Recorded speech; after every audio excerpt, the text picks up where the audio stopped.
Welcome to a night of total terror.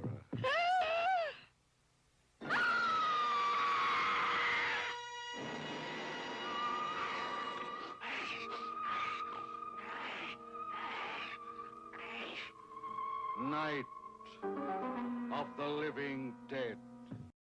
Hello, boys and ghouls. I'm here today to talk about... Oh no, my zombies ate my neighbours. Okay, silly voices and Crypt Keeper type puns aside, I think this game's quite interesting he's talking about. Now, I don't know the names of the people that made it. I'm sure with a bit more research online you could find them. But I know apparently they worked on it. It was two dudes, and they worked on it for about a decade.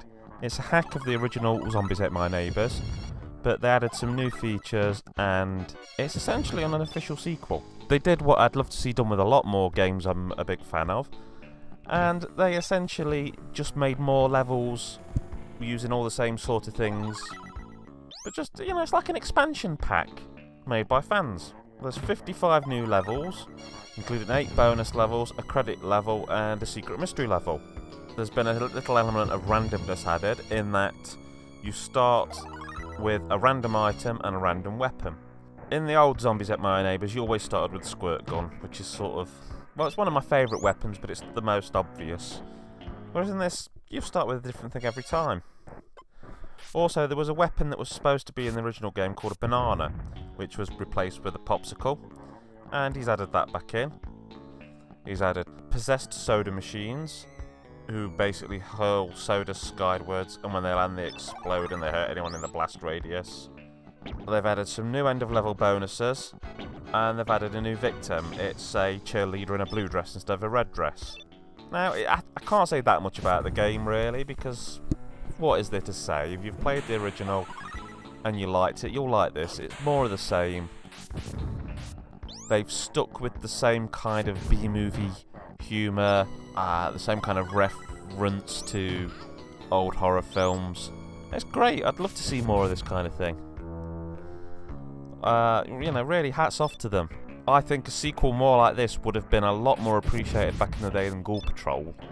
I do think it's slightly harder and more challenging than the original, but then that's a good thing, because anyone that goes looking for this is probably going to have played the original to death. So you don't want your hand holding again at the start and having things explained to you. If you could play the original Zombies Ate My Neighbours well, then you'll instantly jump into this. So it's almost like a continuation.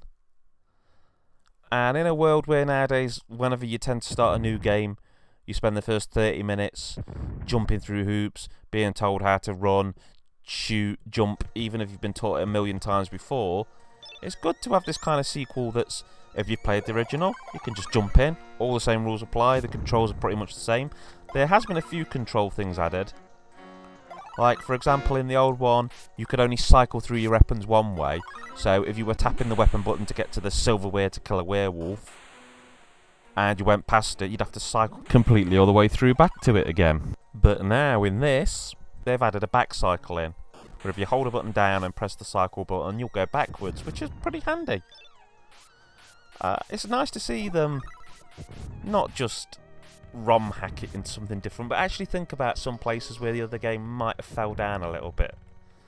I'd love to see more projects like this. Clearly I've seen the things like the Streets of Rage remake, but that's the issue. A lot of them, they get hit with legal issues, they go underground. This one didn't take me 5 minutes to find. As soon as I was made aware of it, found it straight away. Maybe it's because LucasArts has passed hands several times, isn't really active, nobody's thinking of doing anything with this IP.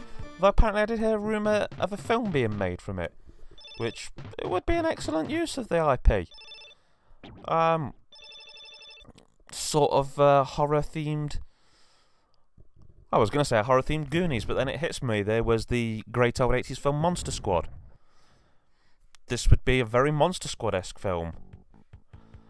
Maybe aim the humour a little more modern. You know, go for a PG-12. Yeah, that's about all I've got to say on this. Thanks for listening.